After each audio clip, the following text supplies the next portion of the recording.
પડેલો માણસ હોય, લોહી નીતરતો હોય તો શું એને ના લેવો? એ વખતે કાયદાનો વિચાર કરવાનો હોય. એટલે કાયદામાં પણ વિવેક જોઈએ. વિવેક વગરની ભક્તિ જ્ઞાન બધું હાસ્યાસ્પદ બની જાય છે. એટલે વિવેક ન હોય તો આપણે એનો આત્માને હણી નાખીએ છીએ. હા, માટે ભક્તિમાં જ્ઞાનમાં બધામાં વિવેક જોઈએ. બાપજીએ કહ્યું કે તું કાયદાનું પાલન કરે છે, પણ એનો થોડો વિચાર કરવો જોઈએ કે ભાઈ હવે અત્યારે કોઈ મારે એવું છે નહીં, એની જવાબદારી મારી છે, હું લખી આપું છું, સહી કરી આપું છું, અને છતાંય તું માનતો નથી. એટલે બાપજીને બોલવું પડ્યું. પોતાના ઉપરીને મળવાની વાત કરી એટલે ડાક્ટરે જાણ્યું કે આ કોઈ બરાબર યોગી લાગે છે. એટલે ત્યાંથી નાસી ગયો. ડાક્ટર જતો રહ્યો એટલે બિચારો પેલો પોલીસ વાળો ધીમો પડી ગયો કે બાપજી માફ કરજો, મારી એ ભૂલ થઈ ગઈ. બોલો આપની શું સેવા કરું? તમારે કઈ જોઈતું નથી ભાઈ, તબિયત મારી બગડી છે, આજની રાત વિશ્રાંતિ લઈશ, સવારના પરમાં ઉઠી અને અહીંથી પાછો હું ચાલ્યો જઈશ. પેલા પોલીસ વાળાએ ધર્મશાળામાં એમને સુવાની જગ્યા આપી. બાપજી પોતાનો કામડો પાથરીને સૂતા, નિદ્રાવસ્થ થયા. આખી રાત ગુરુ મહારાજનું સ્મરણ કરતા કરતા શરીરને આરામ આપ્યો. એટલે સવારે એમનો તાવ ઉતરી ગયો અને ગુરુ મહારાજે આગળ પ્રયાણ કર્યું. ધીમે ધીમે પાછા ભગવાનનું નામ લેતો આગળ ચડી ચાલ્યા જાય છે. પેલા રાત્રિના આરામની સ્ફૂર્તિ થઈ. સ્નાન ધ્યાન પરવારીને બ્રાહ્મ મુહૂર્તે રેવામાં કાંઠડે ચાલ્યા, અવધૂત ચાલ્યા તે. મુખમાં સદગુરુ નામને હૈયે હર્ષ ને હામ, ઝડપી ચાલે ચાલતા અવધૂત આત્મારામ. આમ કરતા એક નાનકડા ગામમાં આવી પહોંચ્યા. ગામમાં ધર્મશાળામાં જઈને મુકામ કર્યો. પાણી લઈ આવ્યા કમંડલમાં. ડબરાવો પાસે ગોળ પડ્યો હતો, એ ગોળને ઓગાળી નાખ્યો, એનું પાણી પી લીધું અને તૃપ્તિનો ઓળકાર ખાઈને કાગડો પાથરીને જરા કાયાને લંબાવવા માટે આડા પડ્યા. ત્યાં તો એક પરિક્રમા કરનારો બીજો એમની પાસે આવીને ઉભો કે ભગવાન, હું પરિક્રમામાં નીકળેલો છું, આપ તો દયાળુ છો, સમર્થન લાગો છો, મને તમારી સાથે રાખો, આપણે બંને સાથે પરિક્રમા કરીએ.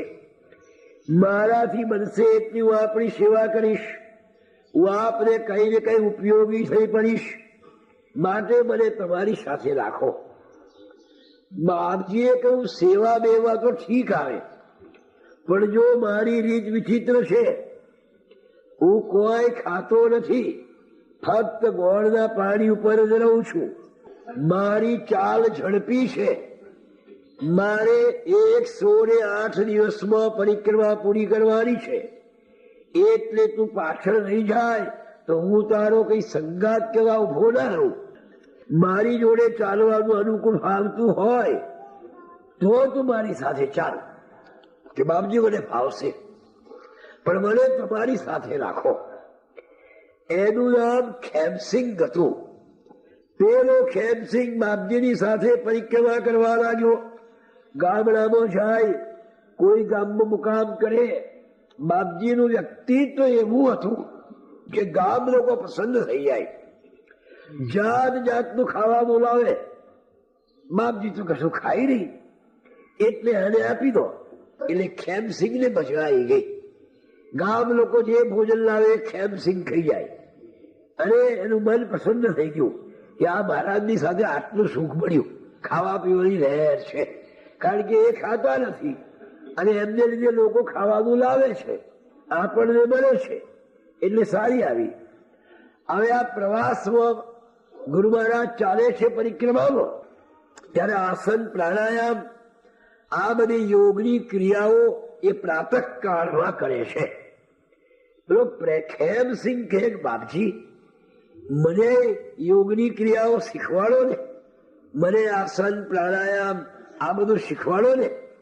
બાપજીએ કહ્યું કે ભાઈ તારે હજુ વાર છે, તારી ભૂમિકા રચાઈ નથી અત્યારથી, અથવા તો તું એને માટે લાયક નથી, કારણ કે તું તો માત્ર ખાયા જ કરે છે અને ખાવામાં તારું ધ્યાન છે, એટલે એ માણસને યોગ ક્રિયા કેમ કરીને આવે? તો દરરોજ કે ના બાપજી મને યોગ શીખવાડો, મને પ્રાણાયામ શીખવાડો, મને આ શીખવાડો. પણ બાપજી એની યોગ્યતા જુએ, શિષ્યની લાયકાત સિવાય એને જ્ઞાન અપાય ના, અને લાયકાત સિવાય જો જ્ઞાન આપીએ તો એ જ્ઞાન વ્યર્થ જાય. જેવી જેની કક્ષા એવું જ એને ખાવાનું અપાય. નાનકડા બાળકને પાતળું દૂધ પચે, પછી માં કે ના મારા છોકરાને મારે જાડો કરી દેવો છે, અને પછી શીરો ખવડાવે તો શું દશા થાય? એટલે જેવી જેની કક્ષા એવું એને જ્ઞાન અપાય. જ્ઞાન પણ એની કક્ષાથી વધારે આપીએ તો અપચો થઈ જાય, એને જ્ઞાન પચે નહીં. એટલે સાચા સંતો શિષ્યની યોગ્યતા જુએ અને પછી ધીમે ધીમે એને જ્ઞાન પર ચડાવે.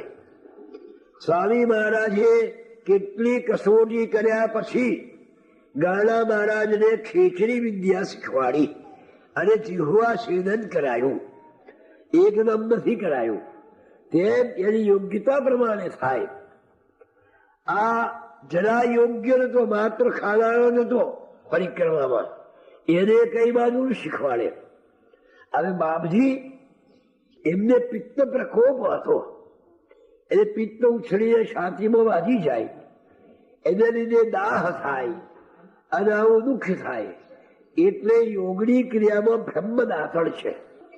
બ્રહ્મદાતળ એટલે વળની મૂડી એક રેતની લેવાની, પછી એને ધીમે રહીને યોગ્ય રીતે છાતીમાં છેદ ગળા વાટે છાતીમાં મોકલવાની, પછી અમુક રીતે એને ફેરવવાની. એટલે પેલી જે પિત્ત હોય કફ હોય એને બાજી અને ધીમે રહીને કાઢે એટલે બધું કફ નીકળી જાય, શરીર સુંદર હલકો ફૂલ થઈ જાય. બાપજી બ્રહ્મદાતને કરતા જોયા. પેલા ખેમસિંહ ને લાગ્યું કે આ તો બહુ હેલી વાત છે, આપણે આ કરીએ, હવે બીજું તો ના થાય. તો એટલે એક દિવસે અવધૂતજી પ્રાતઃ કાળમાં સ્નાન કરીને ધ્યાનમાં બેઠા છે. સ્વર સંધાન પોતાના પ્રભુની સાથે બની ગયું છે. અવધૂતજીને બાહ્ય ભાન રહ્યું નથી. એ વખતે પેલા ખેમસિંગે વિચાર કર્યો કે લાય ત્યારે હું બ્રહ્મદાતણ કરું. એટલે 20 ઇંચની આવડી મોટી મણની મૂડી લઈ આવ્યો. એને ખ્યાલ નહીં કે આ કેવી લાવવી જોઈએ ને કેવી નહીં. મોટી વણની મૂડી લઈ આવ્યો અને પોતાના ગળા વાટે અંદર પેટમાં નાખવા પ્રયત્ન કરવા લાગ્યો. એ મૂડી થોડીક પાતળી, વચ્ચેથી જાડી આવી જાતની હતી. અડધી મૂડી ગઈ અને પછી જાડી આવીને ગળામાં અટકી ગઈ. એવી રીતે અટકી ગઈ કે શ્વાસોશ્વાસ પર લેવાય ના, બહાર ના નીકળે, અંદર ના જાય, શ્વાસોશ્વાસ લેવાય ના, એવો ગભરી ગયો. એના પ્રાણ ધર ચડી ગયા, આંખો ફાટી ગઈ અને નીકળ્યા ડોળા બહાર. કાયા થરથર ધ્રુજતી અને પીડાનો નહીં પાર. જો અનુકરણ કેવું ભયંકર વસ્તુ છે. ગળું બંધ થઈ ગયું, ના નીકળે કઈ સાદ, પરસેવે પલળી ગઈ, થઈ કાયા બરબાદ. ગભરામણ થઈ, એને લાગ્યું કે મોત મારું નજીક આવી ગયું છે, હવે શું થાય? પણ એનું સદભાગ્ય હતું એ જ વખતે ગુરુ મહારાજ અવધૂતજી ધ્યાનમાંથી ઉઠ્યા. તપાસ કરી કે ખેમસિંહ ક્યાં ગયો છે. બહાર જેવો તો તરફડી રહ્યો હતો, મરણોન્મુખ મરવાની તૈયારીમાં જ હતો. બાપજી જેવું કે મૂર્ખાએ ખોટી વાત કરી નાખી. કહ્યું કે ગભરાઈશ નહીં ભાઈ, હું તારું દાંતણ કાઢી લઉં છું, હિંમત ના હારીશ. એમ કહીને પરિશ્રમ કરીને અવધૂતજીએ એને શીર્ષાસનની સ્થિતિમાં લાવી દીધો. નીચે મોઢું અને પગ એના ઊંચા કરી દીધા બાપજીએ. પછી ધીમે રહીને પેલું દાંતણ એના ગળામાંથી ધીમે ધીમે યુક્તિપૂર્વક કાઢ્યું. જેવું દાંતણ બહાર નીકળ્યું કે લોહીના કોગળા ને કોગળા નીકળ્યા બાયને. બેભાન થઈને પડ્યો. બધું ઘણું લોહી નીકળી ગયું. એટલે બાપજીએ થોડી વાર એને ભાન આવ્યું, એને આરામ આપ્યો. એની થોડી કઈ સારવાર કરી. એને આરામ આપવા માટે 1 દિવસ સુધી બાપજી રહ્યા. સારું થયું એટલે ચાલવા લાગ્યા. બાપજીએ કહ્યું, મૂર્ખા, અનુકરણ કોઈ દિવસ કરવું નહીં. બીજો માણસ પોતાની શક્તિ હોય તો કરે, આપણી શક્તિ ન હોય અને જાણતા ના હોઈએ અને દેખાદેખી કરીએ તો આપણે મુશ્કેલીમાં મુકાઈ ગઈએ. એક ગામમાં એક બ્રાહ્મણની બાઈ હતી. એ સતી હતી. હા, પોતાના પતિની ખૂબ સેવા કરે. પતિ આવે એટલે એની ટોપી ખૂટે ભરવીને, એનો કોટ ભરવીને એને પાણી આપે, હાથ પગ ધોવડાવે, પછી પાટલા નાખીને જમવા બેસાડે, થાળી પીરસે, એને પંખો નાખે અને પતિની આવી સેવા કરે. એટલે આજુબાજુની બધી બહેનો એની નિંદાઈ કરે. હા, લો, એને વળી કોણ એને ખીચી નથી જોઈ તો આપણે ભરવવો પડે. અને એને વળી શેનું પાણી આપવાનું? એ કઈ મહેમાન છે, પોણિયારું નથી જોયું? પીવું હોય તો પી લે. વળી આ વળી શા ખોટા ઠાઠ? અને વળી જમતી વખત પંખા શા નાખવા છે? એમને એને ખાવું હોય તો ખાય. આવી બધી નિંદા કરે એની. પણ આ તો કોઈનું જુએ નહીં, પોતાનું કર્તવ્ય કરે જ થાય. હવે એ જમાનો સહકાર નો હતો. દિવાળી આવી, ડોંગરો પાકી, આવી બધી આ મશીનો નહીં ચોખા કાઢવાનો. એટલે બધી બહેનો સમૂહમાં કામ કરે. ચાલ આજે મારી ડોંગર ખડવાની છે, એટલે ફળિયાની બધી બહેનો ભેગી થઈને એની ડોંગર ખાડે. ચાલ આજે આની ખોડવાની છે, ચાલ આજે આની ખોડવાની છે. આવો એ સહકારનો જમાનો હતો. એક દિવસે બપોરે બધી બહેનો ડાંગર ખાડી રહી હતી, સામેલા વડે ચોખા કાઢી રહી હતી. પેલી બ્રાહ્મણ પત્ની જે સતી હતી, એનો પતિ ઓરડામાં ઘરમાં સુઈ રહ્યો હતો. પેલી બાઈ આમ પેલા સામેલા વડે ખાંડતી હતી અને એનો પતિ બોલ્યો, પાણી. પતિનો અવાજ સાંભળ્યો એટલે સામેલું આમ છોડી દીધું. આવી સ્વામીનાથ, પાણી પાવા આવી. આમ સામેલું છોડી દીધું ને, અંતર રહ્યું. પેલી ઘરમાં ગઈ, પતિને પાણી પાયું, પાછા એમને સુવાડ્યા અને બહાર આવી તઈ સુધી સામેલું અંતર. એ બધી બહેનોએ જોયું કે આ તો ખરો ચમત્કાર કહેવાય. પેલી બેન સામેલું ચાલી લીધું અને ફરી પછી ખાંડવા લાગી ગઈ. બધા લોકો આશ્ચર્ય પામ્યા. એટલે એની પડોશમાં હતી, એમાં શું ન હોય કરી, હું અંતર રાખું સામેલું. તો હવે એનો પતિ ખેડૂત હતો. કોઈ દાડો એને પતિની સેવા શું બિચારાને ચાય બનાવીને એને આપી નથી. અને એને હવે સામેલું અંતર રાખવું છે કે કાલે રાખીશ તું? કાલે. એમાં શું વળી, કાલે મારે સામેલું અંતર રાખવું. નક્કી કે નક્કી. પેલી ઘેર આવી. પેલો પતિ 100 લાખનું લઈને આવ્યો. એટલે એના પતિને, આ પતિનો એવો બિચારોનો નિયમ કે સવારે 4 વાગે ઉઠી જાય. 4 વાગે ઉઠીને ચૂલો હળગાવે, ગોતું મૂકીને બિચારો ભેંસ દોઈ લાવે, ચા મૂકીને 1 કપ પીએ, પોતે ને પોતે નહાય. સોજના ઢોકેલા 2 રોટલા હોય એ બિચારો ખાઈ લે, હલાકનું જોડે. અને જતી વખતે પછી કેવું જાઉં છું, બહારનું જરા ખુલ્લું છે, ઠાલું છે, એ જોતા રહેજો. એટલે પેલી 2 ઢાવ ને બનો ને. ખરેખરી હવારમાં ઊંઘ હોય ત્યારે એમનું લફરું ખરું. હું જઈ હોય ને હવામાં દરરોજ ખરેખરી જયારે ઊંઘ લેતી હોઉં તો હું જાઉં છું તો કયો તમારા બાપ ના પાડે છે. એવો 2 ભજનીઓ દરરોજ પતિને સંભળાવે. પછી પેલો બિચારો જાય. આને સામેલું અંતર રાખવું છે. રાખવું એમાં શું મોટી વાત છે? પેલા પતિને કહું છું, કાલે સવારે તમારે વહેલા ઉઠવાનું નહીં. ઉઠાડું જગાડું તમને ત્યારે જાગવાનું. કેમ? કાલે મારે સ્વામેલું અંતર રાખવું છે. હવે સ્વામેલા વાળી અત્યારે મારે કેટલી કાંધી ચાલે છે ખેતરમાં, અને હલ્લાકડું લઈ જવું પડે. બરાબર વરાબ ચાલે, વરાબ કઈ નહીં. મેં કહ્યું નીકળી જાય. મેં કહ્યું કાલે બંધ રાખવાનું છે. ખબરદાર જો ગયા તો નહીં જવું તારે, બસ બંધ રાખીશું. અને ઉઠવાનું નહીં વહેલું. હું જગાડું એટલે જ જાગવાનું કે સારું. પેલો બીજો કે આ શું હશે સાવ લફડું પાછું. સવારમાં 4-5 વાગ્યા. પેલા તો 4 વાગે દરરોજ ઉઠે બિચારો, એટલે આંખ ઉગડી ગઈ. પણ યાદ આપી ના પાડીશ પાછી, અને જો ઉઠી તો ખીજવાશે. એ પેલો બિચારો પડ્યો રહ્યો. આ પેલી બાઈએ 5-6 વાગે પતિને જગાડવાના. તો હવે સતી પતિને કેવી રીતે જગાડે?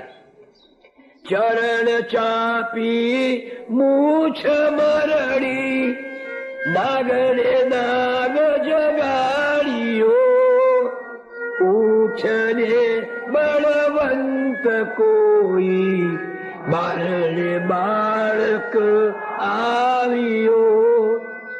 પતિને જગાડવો હોય તો એના ચરણ દબાવવા પડે, અને એની મૂછ મરડવી પડે, તારે પેલો જાગે. મૂછ મરડતા કહેવાનું સ્વામીનાથ આવે જાગો.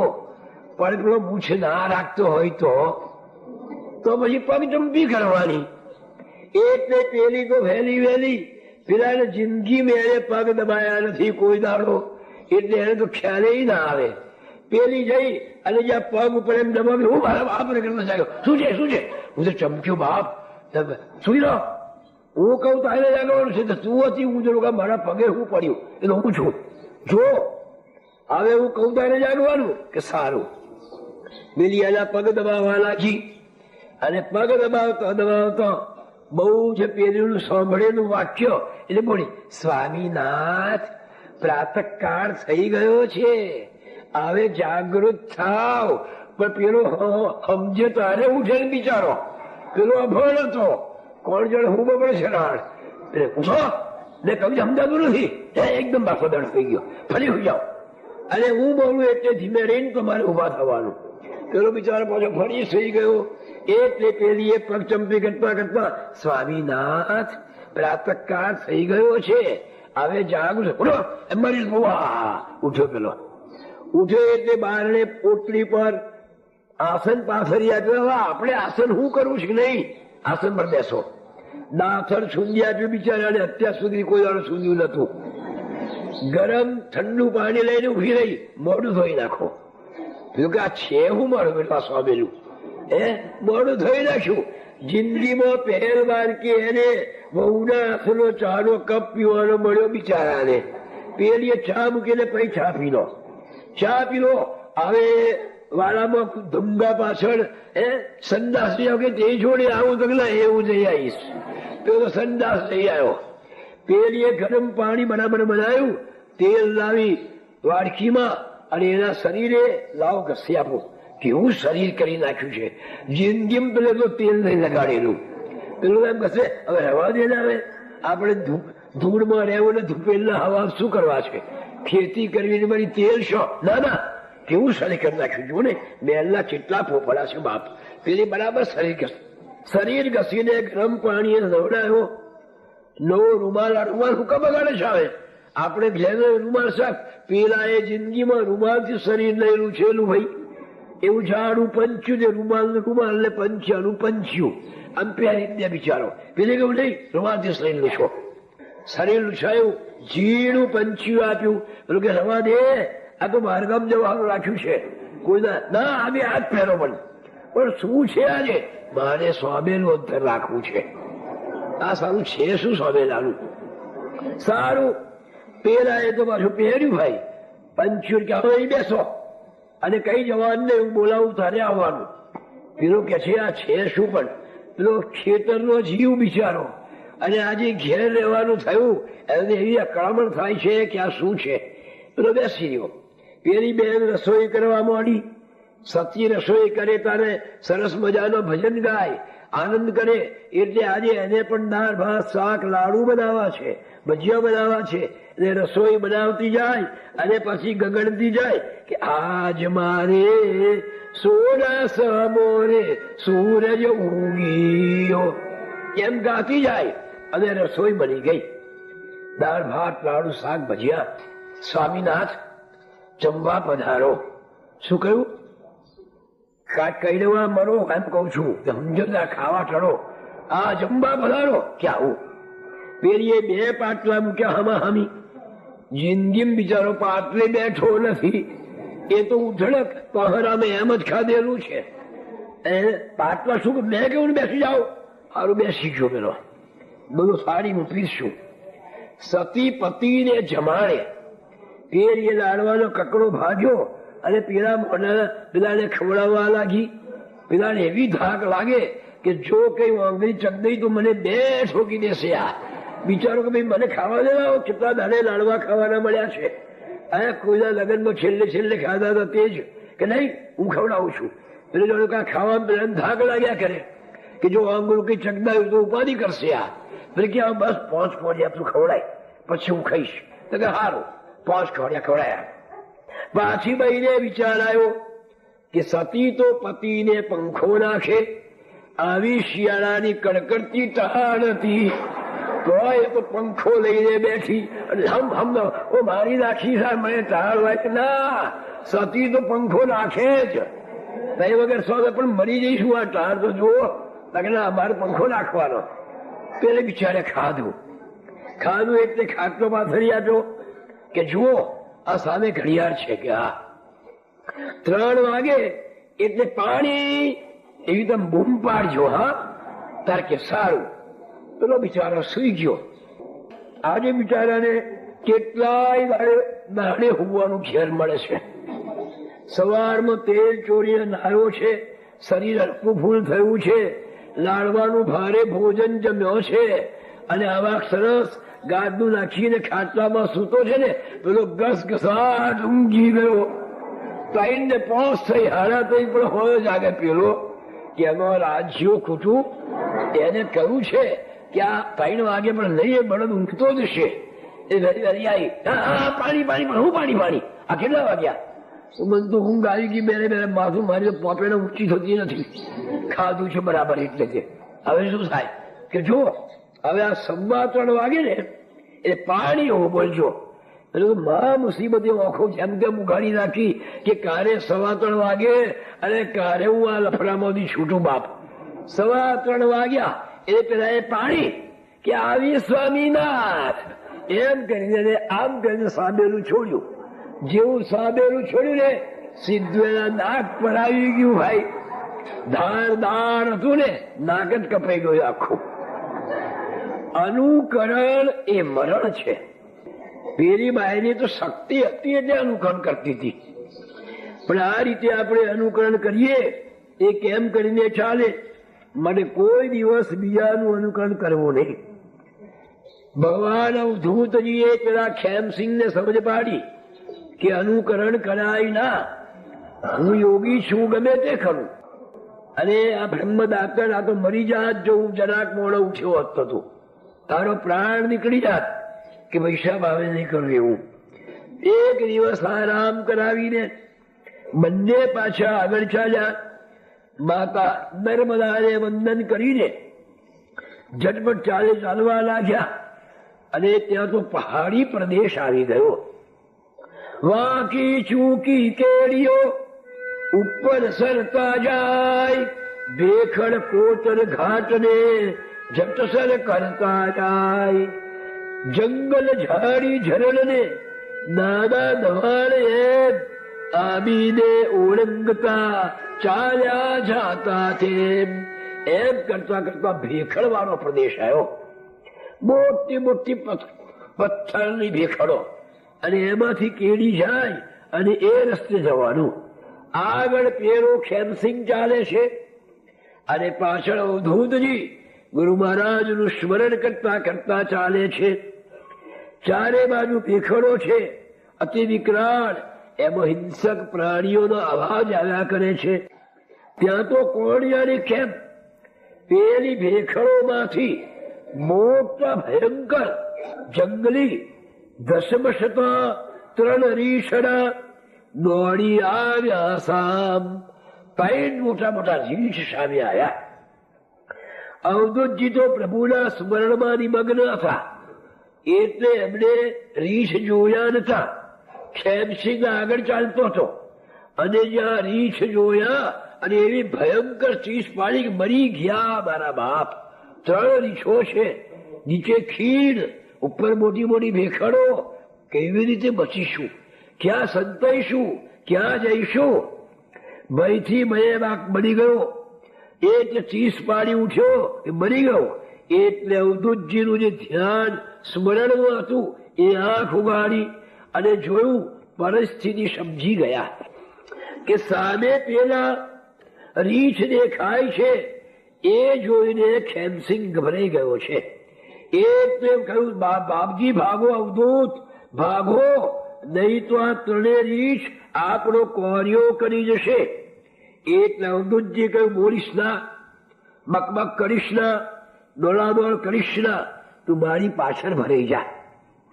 જો રીછ આવી જાય, આવ્યો છે, પહેલા મને ખાશે, એટલે મારા મરદાને લઈ જાય. ત્યાં સુધી તારે ગમે ત્યાં નાસી જવું હોય તો નાસી જજે, મને પહેલા ખાવાનો છે ને, માટે મારી પાછળ ભરી જા.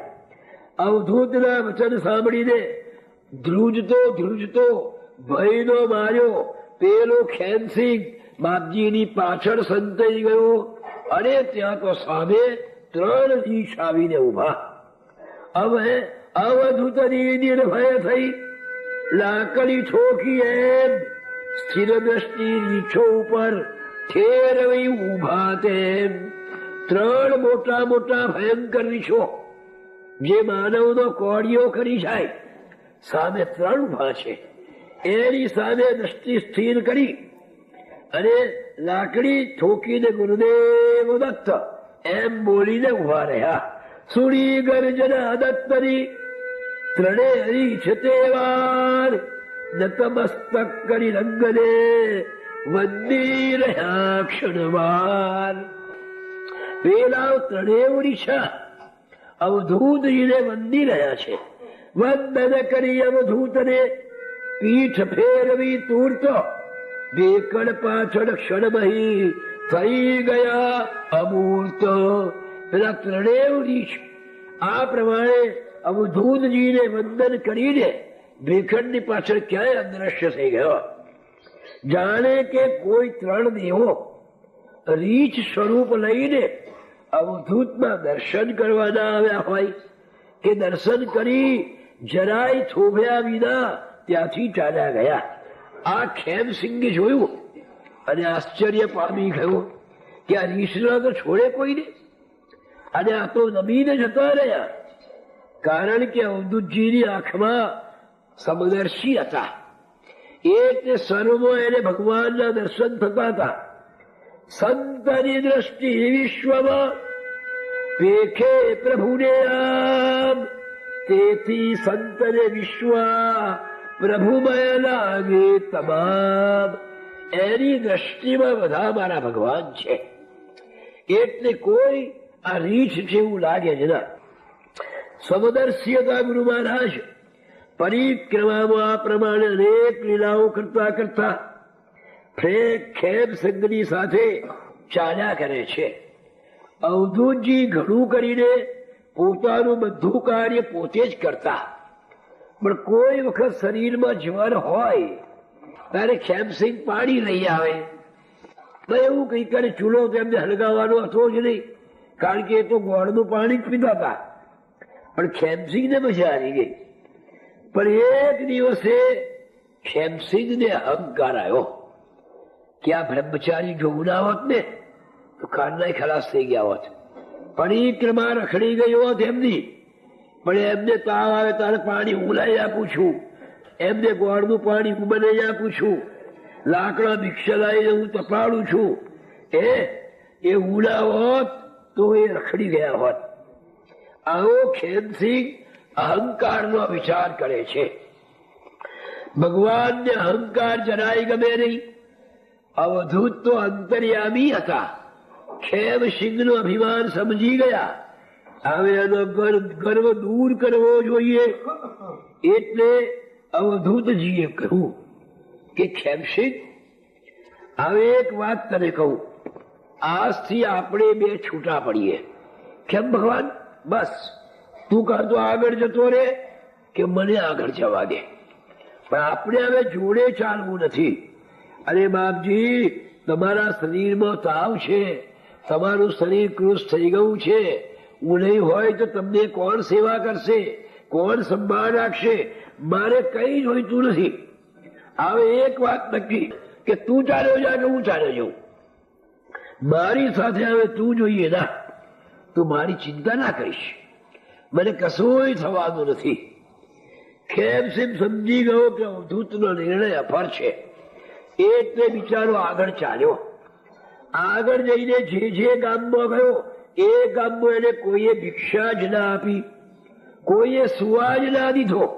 અત્યાર સુધી એમ માનતો હતો કે આ મારા વડે બધું થાય છે, પણ ઘણી વાર આપણો અહંકાર એ ખોટો હોય છે.